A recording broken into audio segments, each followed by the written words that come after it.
नमस्कार दर्शक बंधु आपण को आम चैनल को स्वागत। आज भिडटी समस्त मकर राशि व्यक्ति विशेषों बहुत अधिक गुरुत्वपूर्ण रही। आपणकर जदि मकर राशि होता है तेबे यही भिडटी निश्चित भाव में आपण बहुत अधिक गुरुत्वपूर्ण रही। से आपण कार्यक्रमटी को शेष पर्यंत देखंतु एवं निजर व्यस्त बहुल समय मध्यरु मात्र 10 मिनिट समय आपण निज पाई दियंतु कारण आगामी दिन में हेबाकु जाउछि आपणक जीवन में महापरिवर्तन। कारण आपणकर जो शनिकर 7.5 सरिबा परे मध्य जो जीवन में समस्या लगी रही, आर्थिक समस्या, स्वास्थ्य समस्या, पारिवारिक समस्या, से ही सब समस्यार आगकू हेबाकू जाउछि अंत। किंतु केबेठारु हेबो एवं केमिति हेबो केउ क्षेत्र रे हेबो ताहा आपण भिडियोटी को आगकू देखिले निश्चित भाव में जानि परिबे। देखंतु दर्शक बंधु एही नवेम्बर मास 23 तारिख दिन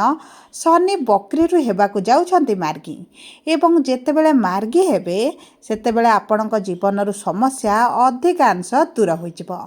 कारण जेतेबेले शनि बक्री स्थिति रे रुहंती आपणक जीवन में बहुत अधिक प्रभाव पकाई थांती एवं जेहेतु शनि एक पापी ग्रह, छाया ग्रह एवं अशुभ ग्रह बोली कहा जाई थाए, आपणक जीवन में निश्चित भाव में शुभाशुभ फल कम मिलता है एवं अशुभ फल अधिक प्राप्ति होता है। ता सहित जेहेतु शनि आपणक राशि स्वामी तेणुक आपणक जीवन में तो बहुत अधिक प्रभाव पकाउथिले। तेबे आसंतु जानिबा एही नवेम्बर मास 27 तारिख दिन शनिकर मार्गी चलन आपणक जीवन में कौन प्रभाव पकाइब एवं ता सहित जानिबा कौन रही सहज उपाय जहाँ आपण को शनि अशुभत्व को दूर करिबारे शुभाशुभ फल को वृद्धि करिबारे साहाय्य करिबो। एही भिडियो रे शेष पर्यंत देखिले निश्चित भाव में जानि परिबे। एबे आसंतु कार्यक्रमटी को आगकू बढ़ाइबा।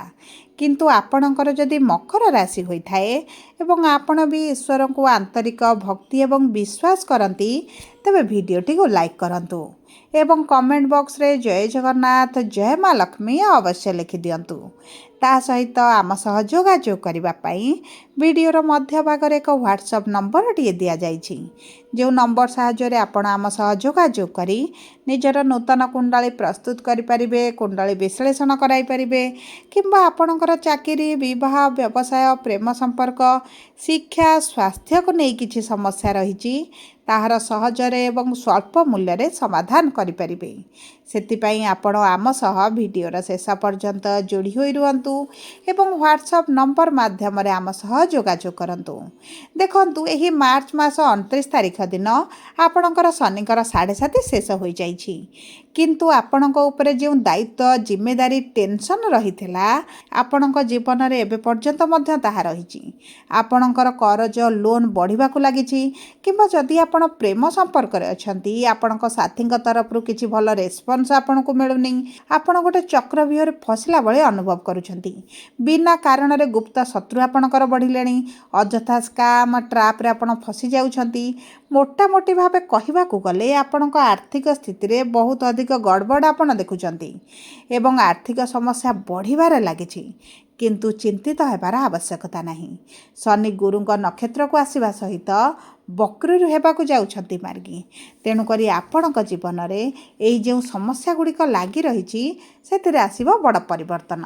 शनि आपणकर तृतीय गृह रे गुरुंक राशि रे विराजमान करिसंती एवं शुभ खबर हेउची तृतीय गृह रे शनि शुभ फल प्रदान करती। जेहेतु शनि आपणकर तृतीय गृह रे मार्गी हेबे आपणकर साहस पराक्रम बढ़िजिबो, आपण कार्य करिबा पई ऊर्जावान अनुभव करिवे, आपण बुद्धि बढ़िबा सहित चालाक चतुर मध्य होइजिबे। किभଳି आपणको कार्य आपण हासिल करिवे, कार्य सिद्धि करिवे, कार्य किभଳି आपण समाप्ति आनिबे एवं ऊपर स्तर को आपण उन्नति करिवे सही क्षेत्र रे शनि आपणको सहायता प्रदान करिवे।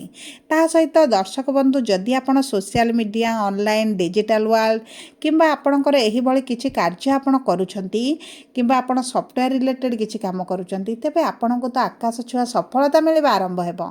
कारण तृतीय गृह हेउची आपणकर ऑनलाइन कारोबार रो गृह। ता सहित जदि आपणकर प्रियजन परिवार कुटुंबवर्ग सान भाई किंबा आपणक बड़ भाई सहित किसी समस्या चली पैतृक संपत्ति को नहीं हेउ किंबा टंका पैसा को नहीं हेउ किंबा जेकोसी बाबद जदि आपण संपर्क हानि पहुँची तेबे मध्य सही क्षेत्र में आपण परिवर्तन देखिए आपणकर साहस बुद्धि पाइब पराक्रम वृद्धि पाइबा सहित जदि आपण ट्राभेल रिलेटेड किसी काम करुछंती किंबा आपण इम्पोर्ट एक्सपोर्ट रे किसी व्यवसाय करुछंती तेबे मध्य सेथिरे आपणको आशा ठारू अधिक फल प्राप्ति हेबो।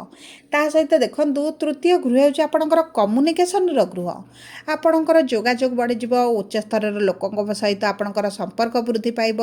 बड़ बड़ लोकंक सहित आपणकर मिलामिशा मध्य बढ़ी जिवो आपणक कर्म क्षेत्र रे उपरिस्थ आपणक कर्म क्षेत्र रे उपरिस्थ अधिकारी सहित उच्च स्तरीय कर्मचारी सहित मध्य आपणकर घनिष्ठता वृद्धि हेबो आपणको प्रशंसित करा जाय पारे सम्मानित करा जाय पारे किंबा आपणकर कोनोसी कार्य अटकी रहिछि ऊपर स्तर रे ताहा मध्य हेबार आपणकर बहुत अधिक संभावना अछि। सबुठारु खुशी कथा हेउछि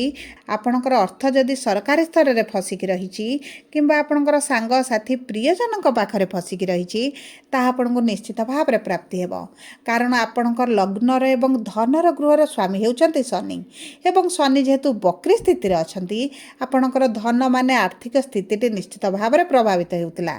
आपणकर अर्थ प्राप्ति सहित आपणकर जदि किछि प्रॉपर्टी को नहीं समस्या चली एवं प्रॉपर्टी रिलेटेड समस्या आपणकर तुटु नाही दीर्घ दिन पर्यंत आपणकर लागि रहिछि तेबे मध्य आपणकर सही समस्या दूर होई जिवो एवं देखंतु जति आपणकर किछि कोर्ट कचेरी पुलिस चक्कर आपण फसी रहिचंती सेतरु मध्य आपण मुकुलिबा आरंभ करिवे देखंतु शनिकर 7:30 आपणक ठारू उतुरिबा समय रे बा आपणकर छाड़िबा समय रे शनि आपणको शुभ फल प्रदान करती देखंतु शनिकर 3टी दृष्टि थाए शनिकर तृतीय दृष्टि आपणकर पंचम गृह को सप्तम दृष्टि आपणकर भाग्यर गृह को एवं दशम दृष्टि आपणकर द्वादश गृह उपरे रहुची तेणुकर जो व्यक्ति माने विदेश जावाक चाहूथिले एवं समस्या आसुथिला पासपोर्ट रे हेउ वीजा रे हेउ आर्थिक स्थिति रे हेउ किंबा जेकोसी कारणवशतः आपण विदेश जावाक चाहूथिले जाई पारु नथिले सेमानक पई बहुत भल समय रहिछि आपण एही समय मध्यरे रोजगार पई हेउ चाकरी पई हेउ व्यवसाय पई हेउ किंबा आपण शिक्षा पई भी जदि विदेश जावाक चाहूछंती आपनको शुभ सुयोग मध्य प्राप्त हेबो किंतु आपण अन्य उपरे भरोसा न करी निज कर्म को जदि आपण निजे करंती निजे विदेश जावा पई किछटा जदि आपणकर समस्या रहिछि समाधान रे लागंती तेबे आपणकर विदेश यात्रा हेबार बहुत अधिक योग बनुछि ता सहित देखंतु पंचम गृह को जेहेतु शनिकर दृष्टि रहिछि एवं पूर्वरु बक्री दृष्टि थला तेणु करी आपणक संतान प्राप्ति रे जो समस्या आसुछि आपणकर संतान कन्सीव करिवा पई चाहिले भी आपणकर हेई पारुनी आपण जे कोनोसी पूजा विधि पाठ औषध करिवा परे मध्य संतान प्राप्ति हेउ नाही तेबे आपणकर सही सब समस्या गुड़िक दूर हेबो कारण शनिकर मार्गी दृष्टि आपणकर संतानर गृह को रहिबो किंतु आपणकर संतानक सहित जदि आपणकर पूर्वर समस्या चलीथिला विशेष भाव प्रथम संतानक सहित आपणकर मनमालिन्य मतभेद चलीछि संतानक सहित आपणकर पडुनी संतान आपणक ठारू दूरे रहिचंती आपणको अवहेलित करूचंती आपणकर दायित्व नेउ नाहंती किंबा आपण संतानक प्रति असंतोष रहिचंती तांक व्यवहार रे तेबे मध्य आपण धीरे धीरे परिवर्तन देखिबे संतान आपणक पाखकु फेरी पारंती किंबा संतानक व्यवहार रे एभଳି परिवर्तन आसीबो जहा आपणको संतुष्टि प्रदान करिवो ता सहित जदि आपणक शिक्षा क्षेत्र रे आपणकर मन शिक्षा रे लागु नथिला अन्य दिग प्रति आकृष्ट हेउथिले अन्य दिग प्रति आपणकर मन जाउथिला पाठटार मन हटि जाइथिला तेबे मध्य आपणकर परिश्रम बढ़िबा सहित आपणको सफलता मध्य प्राप्ति हेबो देखंतु शनि आपणको कर्म अनुसार आपणको फल निश्चित भाव में प्रदान करंती एवं जो जिनिस अलगा ग्रह माने आपणको प्रदान न करि परिबे शनि आपणको ताहा निश्चित भाव में प्रदान करिवे तेणु करी एही समय जदि आपणको शिक्षा क्षेत्र रे आपण परिश्रम करंती मन ज्ञान ध्यान दे करंती तेबे आपणको सफलता मिलिबार केही अटकाई पारिबे नाही तेणु करी आपणको शिक्षा क्षेत्र रे आपण बड़ निष्पत्ति नै पारंती शिक्षा क्षेत्र रे किछि परिवर्तन करि पारंती एवं देखंतु एही समयटी आपणको पई गोल्डन अपॉर्चुनिटी नै आसीछि विशेष भाव में विद्यार्थी मानक पई जदि आमे देखिबा शनिकर सप्तम दृष्टि को तेबे शनिकर सप्तम दृष्टि आपणको भाग्यर गृह रे रहउछि एबे आपणको भाग्य आपणको साथ देबो जहा आपण करबा को चाहूथिले ତାହା ଆପଣ ନିଶ୍ଚିତ ଭାବରେ କରିବେ ଏବଂ ଆପଣଙ୍କର ଭାଗ୍ୟ ଯେଉଁ ସମୟରେ ଆପଣଙ୍କ ସାଥ ଦେଉନଥିଲା, ଆପଣ ସୁନା ଛୁଇଁଲେ ବି ମାଟି ହେଇଯାଉଥିଲା, ଏହିଭଳି ପରିସ୍ଥିତି ଦେଇ ଆପଣ ପୂର୍ବରୁ ଗତି କରିସାରିଲେଣି। ଏହିଭଳି ପରିସ୍ଥିତି ଆଗକୁ ଆପଣଙ୍କର ହେବ ନାହିଁ, କାରଣ ଭାଗ୍ୟ ଆପଣଙ୍କ ଠାରୁ 2 ପାଦ ଆଗରେ ରହିବ। ଆପଣ ଯେକୌଣସି କାର୍ଯ୍ୟରେ ହାତ ଦେବେ ଆପଣଙ୍କୁ ସଫଳତା ପ୍ରାପ୍ତି ହେବ। ଯାହା ବି ଆପଣଙ୍କର ନିନ୍ଦା ଅପବାଦ ପାଇବାର ଥିଲା ଆପଣ ତାହା ପାଇସାରିଲେଣି। ଅତୀତ ଆପଣଙ୍କର ବହୁତ କଷ୍ଟଦାୟକ, ଦୁଃଖଦାୟକ, ପୀଡ଼ାଦାୟକ ଥିବା ସହିତ ବର୍ତ୍ତମାନ ଆପଣ ମଜବୁତ ହେବା କାରଣରୁ ଆପଣ ଆଗକୁ ଗତି କରିବେ। ଆପଣଙ୍କ ଜୀବନରେ ଗ୍ରୋଥ୍ ଆସିବ, ଆପଣଙ୍କ ପରିବାରରେ ସୁଖ ଶାନ୍ତି ଅନୁଭବ କରିବେ। ଏବଂ ଦେଖନ୍ତୁ, ଆପଣଙ୍କ କର୍ମକ୍ଷେତ୍ରରେ ଆପଣ ତ ବିଶେଷ ଭାବରେ ପ୍ରଭାବ ନିଶ୍ଚିତ ଭାବରେ ଦେଖିବେ। ଆପଣଙ୍କ କର୍ମକ୍ଷେତ୍ରରେ ପୂର୍ବରୁ ଯେଉଁ ଶତ୍ରୁ ବୁଦ୍ଧି ପାଇଥିଲେ, ବିଶେଷ ଭାବରେ ଆପଣ ଯଦି କୌଣସି ସଂସ୍ଥାରେ ଅର୍ଥ ବିନିଯୋଗ କରୁଥିଲେ, ଆପଣଙ୍କର ଅର୍ଥ ଲସ୍ରେ ଯାଉଥିଲା, ଆପଣଙ୍କ ଅର୍ଥ ଆପଣଙ୍କୁ ପ୍ରାପ୍ତି ହେଉନଥିଲା, ତେବେ ଆପଣଙ୍କୁ ସେହି କ୍ଷେତ୍ରରେ ଆପଣଙ୍କ ଭାଗ୍ୟ ସାଥ ଦେବ। ଏହି ସମୟ ମଧ୍ୟରେ ଆପଣ ଯଦି ନୂତନ ବ୍ୟବସାୟ ଆରମ୍ଭ କରିବାକୁ ଚାହୁଁଛନ୍ତି, ନୂତନ କାର୍ଯ୍ୟ କିଛି ଆରମ୍ଭ କରିବା ପାଇଁ ଚାହୁଁଛନ୍ତି, ତେବେ ଆପଣଙ୍କ ପାଇଁ ମଧ୍ୟ ବହୁତ ଅଧିକ ଶୁଭଦାୟକ ରହିବ। ଆପଣଙ୍କର ଯେଉଁ ଆର୍ଥର ସମସ୍ୟା ଲାଗି ରହିଛି ତାହା ଦୂର ହୋଇଯିବ। ଏବଂ ଦେଖନ୍ତୁ, ଆପଣଙ୍କର ଦ୍ୱାଦଶ ଗୃହକୁ ଯେହେତୁ ଶନିଙ୍କର ଦୃଷ୍ଟି ରହୁଛି, କୌଣସି ସ୍ଥାନକୁ ଯାତ୍ରା କରିବା ପାଇଁ ଯଦି ପ୍ଲାନିଂ କରିଥିଲେ ସେଥିରେ ଆପଣ ଟିକେ ବିଳମ୍ବ ଦେଖିପାରନ୍ତି, କିନ୍ତୁ ଆପଣଙ୍କର ନିଶ୍ଚିତ ସେଥିରେ ସଫଳତା ପାଇବେ। ଆପଣ ଯଦି କିଛି ତୀର୍ଥସ୍ଥଳୀ ଯାତ୍ରା କରିବା ପାଇଁ ଚାହୁଁଥିଲେ ସେଥିରେ ମଧ୍ୟ ଆପଣଙ୍କୁ ସଫଳତା ମିଳିପାରେ। କିନ୍ତୁ ମନେ ରଖନ୍ତୁ, ଯଦି ଆପଣଙ୍କ କୁଣ୍ଡଳୀରେ ଶନି ନୀଚ ଅଛନ୍ତି, ତେବେ ଆପଣଙ୍କର ମେଡ଼ିକାଲରେ କିଛି ଅର୍ଥ ଖର୍ଚ୍ଚ ହୋଇପାରେ, କିଛି ବାଜ୍ୟ ଅର୍ଥ ମଧ୍ୟ ଖର୍ଚ୍ଚ ହୋଇପାରେ। ଆପଣଙ୍କ ଅନିଚ୍ଛା ସତ୍ତ୍ୱେ ମଧ୍ୟ ଆପଣଙ୍କୁ ଅର୍ଥ ଖର୍ଚ୍ଚ କରିବାକୁ ପଡ଼ିବ। କିନ୍ତୁ ଯଦି ଆପଣଙ୍କ କୁଣ୍ଡଳୀରେ ଶନି ଭଲ ଅଛନ୍ତି, ତେବେ ଆପଣଙ୍କୁ ନିଶ୍ଚିତ ଭାବରେ ସଫଳତା ପ୍ରାପ୍ତି ହେବ। ସବୁ ପରେ ଦେଖନ୍ତୁ, ଅଶୁଭତ୍ୱକୁ ଦୂର କରି ଶୁଭାଶୁଭ ଫଳକୁ 2 ଗୁଣିତ କରିବା ପାଇଁ ଆପଣ ପ୍ରତିଦିନ ଶନିଙ୍କର ବୀଜ ମନ୍ତ୍ର 108 ଥର ପାଠ କରନ୍ତୁ, କାରଣ ଶନି ଆପଣଙ୍କ ରାଶିର ସ୍ୱାମୀ। ତାହା ସହିତ ହନୁମାନ ଚାଳିଶା ପାଠ କରନ୍ତୁ ଏବଂ ଗୁରୁଙ୍କର ବୀଜ ମନ୍ତ୍ର ପାଠ କରିବା ସହିତ ପ୍ରାତଃ ସମୟରେ ସୂର୍ଯ୍ୟଙ୍କୁ ତମ୍ବା ପାତ୍ରରେ ଜଳ ଅର୍ପଣ କରନ୍ତୁ ଏବଂ ସୂର୍ଯ୍ୟ ଗାୟତ୍ରୀ ମନ୍ତ୍ର ମଧ୍ୟ ପାଠ କରନ୍ତୁ। ଏହା ଆପଣଙ୍କୁ ବହୁତ ଅଧିକ ଶୁଭାଶୁଭ ଫଳ ପ୍ରଦାନ କରିବ। ସବୁ ପରେ ଯଦି ଆପଣଙ୍କର ମକର ରାଶି, ତେବେ ଭିଡ଼ିଓଟି କିଭଳି ଲାଗିଲା କମେଣ୍ଟ ବକ୍ସରେ ଲେଖି ଜଣାନ୍ତୁ। ଯଦି ପ୍ରଥମ ଥର ଆମ ଚ୍ୟାନେଲକୁ ଆସିଛନ୍ତି, ଚ୍ୟାନେଲଟିକୁ ସବସ୍କ୍ରାଇବ୍ କରନ୍ତୁ। ପାଖରେ ଥିବା ବେଲ୍ ଆଇକନ୍କୁ ପ୍ରେସ୍ କରନ୍ତୁ। ଧନ୍ୟବାଦ।